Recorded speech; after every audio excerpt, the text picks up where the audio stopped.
isaanii hin qabnu waan ta'eef biyyi kun gara rakkootti gara lola waliinitti illee cehuu dandeessi.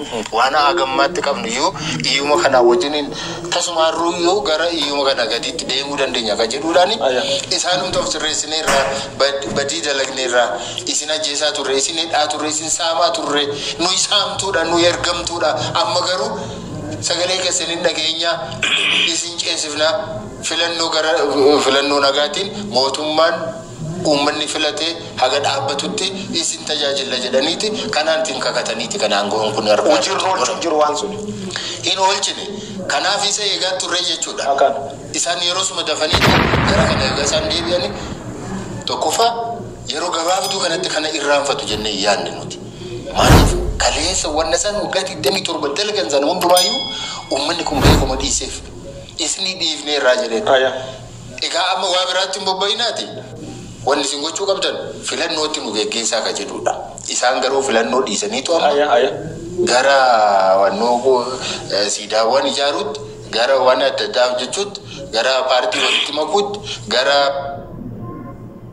falaasamatti gara dangaalee caccabsanii yookaan immoo heera mootummaa kana diiguutti sirna federaalizimii kana gara diiguutti poolisiiwwan kana diigan gara baasuutti gara kanatti deeman garuu maandeetiin isaaniif kenname kanan turre ka ture nu ceesistuudha wanni isin gootan caasaalee fakkeenyaatiif kan boordii filannoo caasaalee dimokiraasii kanneen akka human rights ifa isaaniifa mimijeessitanii tottolchitanii uummata kanaan nagayaan filannoodhaan ittiin gahaati wannoonni isa booda jiran hundumtuu rakkoolee biyya kana keessatti ka'an mootummaa isa dhufuun hiikoo argatanii ka jedhu ture abba isaan didanii jiran amma immoo gara namni na walijjeessaatti seenuu jirra biyyi nagaan arganne wallaggaa kiboromiyaa bakka baay'een namni miidhamuu jira qabsoo karaa nagaa keessaa tokko karaa cufuu yookaan tarkaanfii ce'uu suni natti himta jirta isayyoo warri waan kan dhaabu baase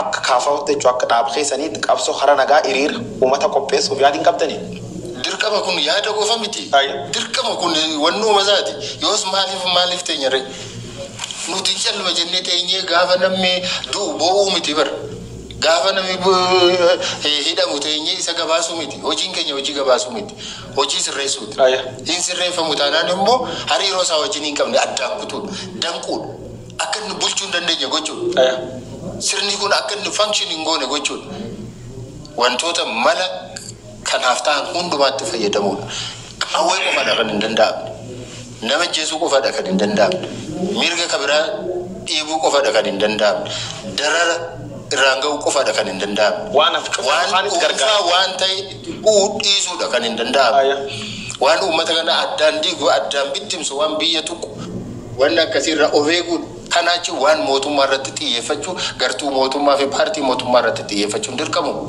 bareedu gara keessan dhufu qaanii filannoo nagaa callaa edda nabdiin keenya filannoo nagaa seenuuf qophii ettanii jirtanii filannooni saatiin isii dabarte koronaa vaayirasii sabab tolchanii akta tokko dura qabuuf yaalame ture filannoon afur dhiyaatte sun keessa seerii ho'aadhaan irratti mootummaan murte dabarse murte sun irratti san dabalatee mormitanii jirtan paartileen amaaraa gurguddoon fakkeenya abeen faan cuftinuu fudhatanii jiran ogaadeen kaafaa ofii addi bilisummaa oromoo waan kan immor namoonni hedduu waan kan maalii wal qabsiisuu jiran keessumatti qondaalonni mootummaa uummata irra dhimmi hin qabanii karoora isaanii filannoo saniin jedhan dhimmi dhabdammoo waan kana ta'uu dhabeef mormitan. Dhimma hin dhabne arguu jirra waan dhukkuba kana arguu jirra qabatamaatti dhaga'uu jirra arguu jirra biyyi ajandaa guddaa waan filannoo kanarratti biyyi mari'achuu ture biyya mari'achiisuun hafee jaarmiyaan siyaasaallee mari'achiine mootummaan kun filannoon uummati keenya mootummaan TPLF aangorraa bu'ee mootummaan yeroo cimsaa kun akkuu jaaramu waan guddaa uummati keenya abdate filannoo nagaatiin filannoo dura argaa turrerraa filannoo addaa geggeeffannee hoggana bilisa taanee hoggana keenya mootummaa keenya tolfannee sirna nu cunqursaa nu saamaa ture sana jijjiirree jireenya nagaa misoomaa jiran akka jedhu abdate filannoo irra ija kaawwate uummati keenya filannoo abdate hoggana kiyya filannoo kanaanin hoggana naaf hojjetu na tajaajilu maddisiifadhaa jedhe abdiirra kaayate waanni ummati biyya kana agas abdiirra kaayate dabarsuun murtii qaama tokko murtii murna tokko ta'uun irra turre jechuudha waan dhimma biyyaati kana dabarsuu irratti mareen biyya hirmaachise gaggeeffamuutu irra ture jechuudha kun hin taane achumatti qaamni conflict of interest illee keessaa qabu qaamni aangoo irra jiru aangoo dheereffate tantaasaa guutuuf ka keessa jirutu waan kana waliin marate tolfatee dheeresse jechuudha amma dheeressuu qofaa miti biyyi kun filannoo yooma akka gaggeeffatu illee beekamu amma jaarmiyaan fayyaa addunyaa balaan koronaa vaayirasii amma dhabameera oguu jedhu sanbooda waggaa tokko hanga waggaa tokko keessatti filannoon gaggeeffama ka jedhu qofatu waggaa tokkooti ka jedhu qofatu lafa kaa'an akka biyyaatti biyyi iskeejulii filannoo hin qabne biyya akkamii akka ta'e naaf hin galu guddoo kan nama qaanessuudha jechuudha. Kan maaliif tolchu warri? Beekamaadha. These are political class beek warri kun warra gita politikaati beek. Giti politikaa fedhiinsaa jalqabaa survivalii of jiraachisuudha. Aangoorra jiraachuudha. Haala politikaa biyya kanaa walii gala yoo akka gaariitti tasgabbiidhaan gamaa gamte mootummaa kana hin fedhu. Ka fedhu majoritiin harki guddaan biyya kanaa jijjiirama barbaada. Jaarmiyaa siyaasaa biraa dhaan buluu gaggeeffamuu barbaada. Kana isaan ni beeku. Kanaaf opportunity carraa amma dhukkubi kun fida dhimma baanii then survivally dantaa isaanii aangoorra tudhu sana bakka hangaachuudhaaf dhimma itti bahuun ni jira jechuudha. Muummichi ministeera deebii hungiseetu anini aangoo filannoo guyyaa tokko dheeressuu jedhee waadaa galaa ture koronaan kaarraan seena amma immoo sa'aatiin beekamneef dura dheera. Muummichi ministeera aangoo kan sababu koronaa dheeressimoo fedhii aangoo dheereffachuu qabeetta. Fedhii aangoo dheereffachuu qaba kanaaf laal. Biyyi utuu filannoon hin gaggeeffamin manni lakkaa'amuu qaba ummati lakkaa'amuu qaba kana ni dabarsan bitta kun kallattiidhaan siyaasaadhaan walitti hidhata mana lakkaa'uuf nama lakkaa'u because constituency sanarraa murteessita bakka bu'oota hanga filaman sanarraa murteessa nama 100,000tu constituency tokko ta'ee bakka bu'aa tokko baafata. Baay'inni uummataa yoo beekame silaa constituency'n dabalamuu danda'a silaa bakka bu'ootii dabalamuu danda'u kanneen gaafa uummati lakkaawame ganna 8 turanii har'a 18 ta'u hundi kun filannootti deemu silaa. Kanaaf osoo koronaan hin dhufin iyyuu taasisaa hambisanii jettee bu'uura hojii siyaasaa bu'uura hojii filannoo biyya kanaa iyyuu utuu koronaan hin dhufin hambisan. Herri biyya kanaa akkaataatti hooggana uuman lafa kaa'ee jira. Olaantummaa uummataa qabdi olaantummaa uummataa jedhu keessatti eenyullee akka heerri kun ayyamuun alatti aangoo mootummaa qabachuu hin danda'u jedha. Sirna ittiin aangoo mootummaa kanaa qabatan aangoo 54 jalatti tumamee jira. Sigaleera filannoodhaan waggaa 5 uummati sakandii tokko daqiiqaa tokko waggaa 5 irra eenyullee dabalachuu mirga qabu. Kanaaf onkoloolessa 5 booda mootummaan seerawaan biyya kana keessa hin jiru. Ulfaatti deebi. Abba Kemal jetta sirratti Jawaar dhuunfaan dubbatiin beeknu yookaan akka paartii dubbatiin beeknu. Mootummaan filannoon dabarsuu jedhee waada galee ture filannoon dabarte jirti. Guyyaan beekamneef koronaan ganna 10 itti fufnaan filannoon ganna 10 iftuu dandeettee jechuudha. Termi tokko don taane lambulchuuf carra gabaachuu mootummaan Dr. Abiy Ahmed karaan ganagaatiin qabsaa'uuf qophaa'uu jirtan. Uummati ammoo ka paartii teessan deeggaru habaa'u deeggaruuleen jala miidhamuu jira. Maal godhuuf yaadde?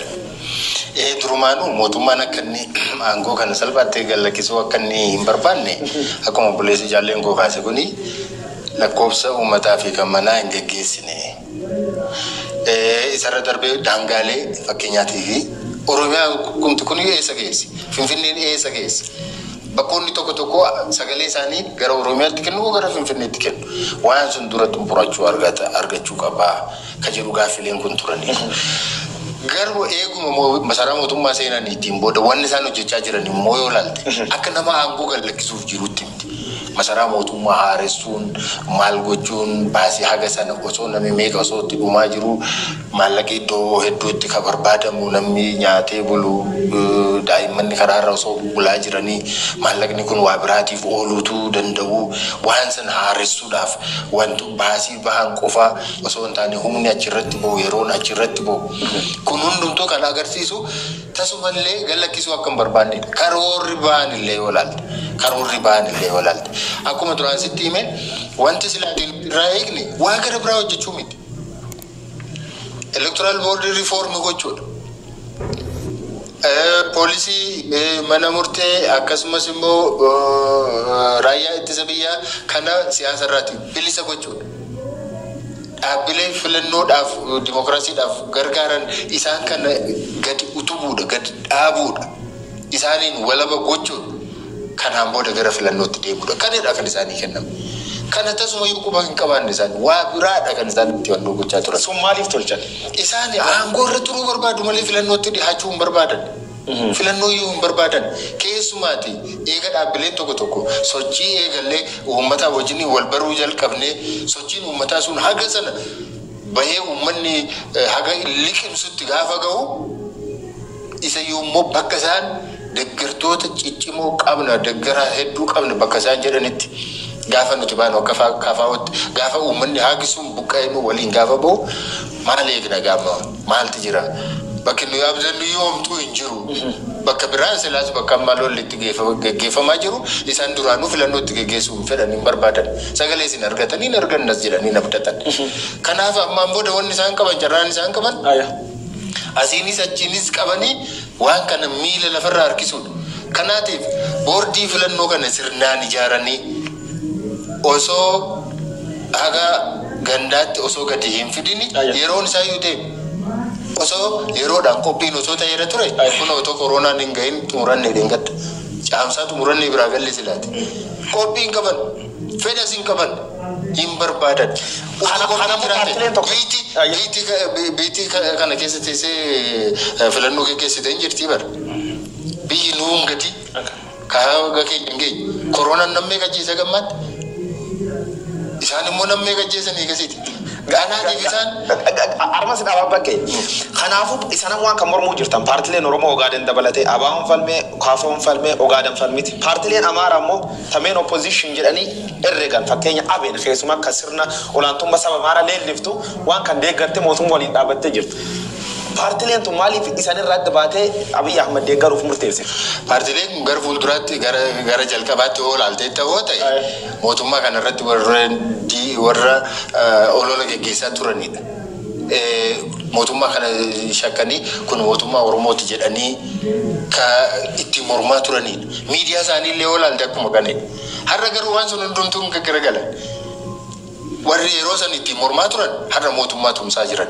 maaliif mootummaan sun akka inni fedha isaanii calaqqisiisaa akka inni jiruuf galma isaanii yaadan bakkaan ga'uu akka inni ta'e walii galanii namoonni tokko mootummaan Abiy Ahmed mootummaa sirnaaf xanyaa hundeessuuf dhaabbatee jedhee dubbatan tanin fudhadhaa kenni nin fudhadha kana wanni dalagamaa jiru oolaalte eenyummaan sin barbaachisu kan lolameef kan du'ameef 91tti jijjiiramni kan ta'eef 83 akka biyya kanaatti jijjiiramni kan ta'eef saboonni biyya kana sablammiiwwan biyya kana mirgi isaanii biyya kana keessatti kabajamuu fi waan deddeebiidha seenaan isaanii seenaa biyyattii keessatti mul'achuu waan deddeebiidha afaan isaanii biyya kana keessatti kabaja waan dhabeefidha eenyummaan isaanii waan kabaja dhabeefiti lolataniiti waan kan jijjiiran amma isa duriitti nu deebisaniitu waa'ee eenyummaa kaasuun iyyuu dhibbummaadha wallaalummaadha booddeetti hafummaadha qaroomina dhabuudha nama ta'uu dhiisuudha namaan gadi ta'uudha jedhaniin